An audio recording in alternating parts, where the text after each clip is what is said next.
So some of the course objectives will be to kind of learn what distinguishes an Innie from an Outie, and I'm not talking navels here. I'm talking about the more extroverted person versus the more introverted person, and particularly when it comes to children. While I have no claim to fame about being a neurobiologist or a neurochemist, we're going to study a little bit about the brain, and I promise not to get you too confused or baffled by it, because I certainly am at times myself. Then we're going to talk a little bit about how socializing and relationships, particularly for school and in just day-to-day living, can be a kind of a challenge for the introvert, and ways that if you're working with them, you can learn some kind of tricks of the trade to kind of work with them successfully, as well as just helping them learn to kind of navigate in a more extroverted kind of world. If you were to think of, and I want to kind of, when I talk about introversion versus extroversion, it is helpful to keep in mind that it's really on a kind of a continuum. So it's not extrovert over here, introvert over here, and there's nothing in between. That there's a really long line of kind of a spectrum or continuum of how much each one of us is. So there's very few folks on either end that are purely extroverts or purely introverts, and that as we age, there's a large movement towards the center, so that even if you are a more outgoing, more extroverted person, as you age, many times you start moving closer to times where you tend to be more introspective and maybe more reflective, and the same is true for folks that tend to be more introverted, is that there's a movement as they age towards the center, so that they can be a little bit more outgoing, maybe act with a little bit more speed, as well as feel like they can kind of interact without feeling too awkward. But you might be more of an introvert or an extrovert, depending on the qualities. So extroverts like to be in the thick of things. They want to be in the middle of whatever action happens to be going on. They're attracted to that. And it's actually a way that they find kind of fuel to keep going. They tend to know a lot of people and consider a lot of people friends. Introverts do prefer to relax alone and consider friendships and stuff only kind of when they're very, very deep and kind of personal, and usually very, very limited. The need for rest from outside activities, and I don't mean simply just exercise, but being around large numbers of people, like in parties or groups, tends to be very, very draining for someone that is more introverted than somebody that is extroverted, that actually gets energy from that. They tend to think before they act, whereas an extrovert might tend to talk and act well before sometimes we might say they think. Some of the main differences that you're going to find about introverts and extroverts is their response to stimulation. And that, what I mean by that is how they experience things and then make sense of them are very, very different. And their approaches to what they regard as knowledge and their experience in the world tends to be different. They can be two people, one introvert and one extrovert, can go through the same experience, so to speak, but have a very, very different interpretation about what that experience was like and what it meant to them. As I mentioned, extroverts tend to refuel by being in a large group. They get their energy from doing things and being around people that can be more exciting. Extroverts tend to like to experience a lot of different things, and introverts want to know a lot about what it is that they experience. Extroverts you might say their lives are really, really wide from the point of view of things they want to experience, and they don't even want to do the same thing twice. You want to condemn an extrovert to hell, make them do repetitive things over and over and over again. But for an introvert, doing the same thing over and over again is actually very, very soothing, and many times what they're able to do is get some meaning from the fact that it's repetitive and that it has something of value, versus the extrovert who would want to have a variety of things to do. So one is wide, while extroverts go deep. Now, they may not do a lot of things, but the things that they do, they do well, and they do a lot of, and they know a lot about. And sometimes it's, like I said, it's very, very difficult to stop them from talking about what it is they might be interested in. Some important things to remember, particularly when we're talking about somebody being introverted versus some type of pathology or personality kind of trait.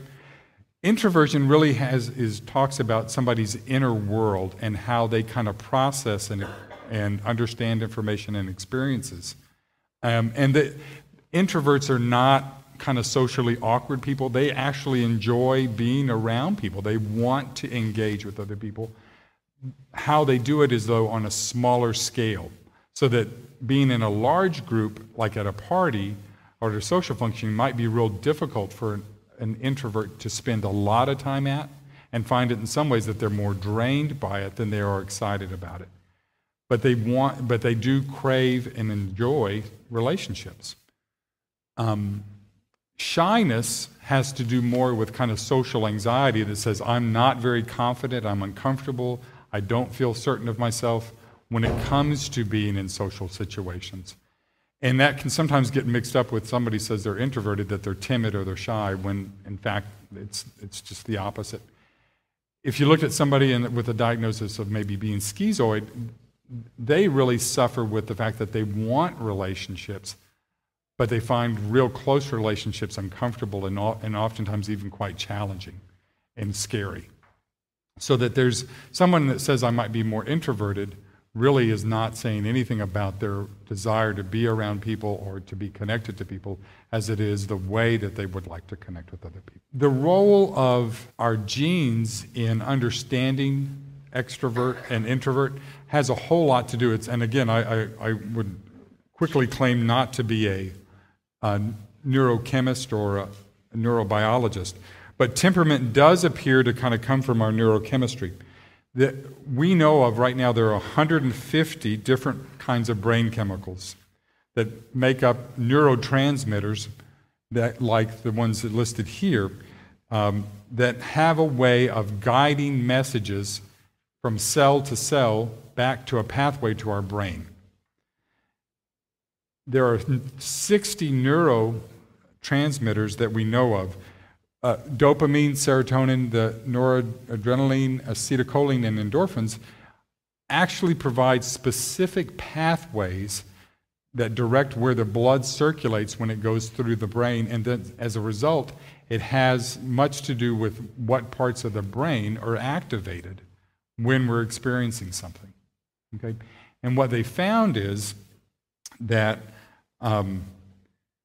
the blood flow then turns on that specific center of the brain, and that allows us to then respond and kind of behave as a result. Research that was done found a specific gene, it's the D4DR, and it's called the novelty-seeking gene, and it's actually located on the 11th chromosome, which has been kind of nicknamed the personality chromosome.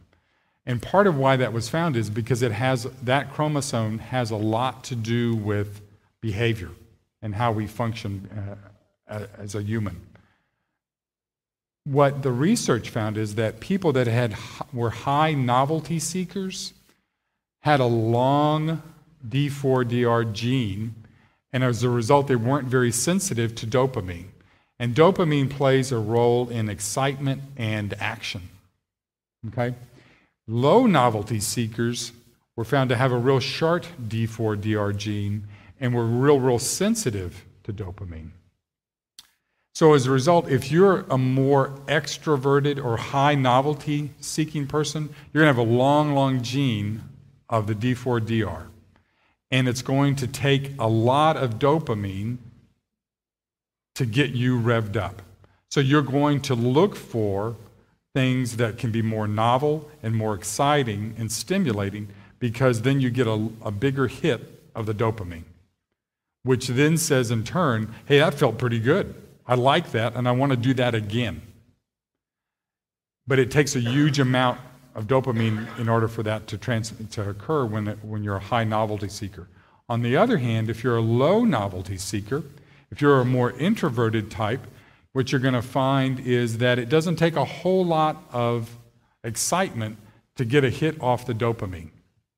So it doesn't, so that even a small bit of arousal, and you're going to get a hit of dopamine, but too much can give you too much dopamine, and it can be almost like being overstimulated, so that you seek more quiet, more reflective activities rather than the thrill-seeking type. So you can kind of judge amongst your own kids or folks that you might know, and you might watch to say who's a high novelty seeker. So the people that are willing to bungee jump and jump out of airplanes and want to do rock climbing, you suspect that they might be the more high-end novelty-seeking gene with the long D4DR, or the person that says, you know, I'd rather just kind of stay home and read a good book and maybe listen to PBS or something, says, I don't need a whole lot of excitement in my life to get the dopamine that I might need and crave.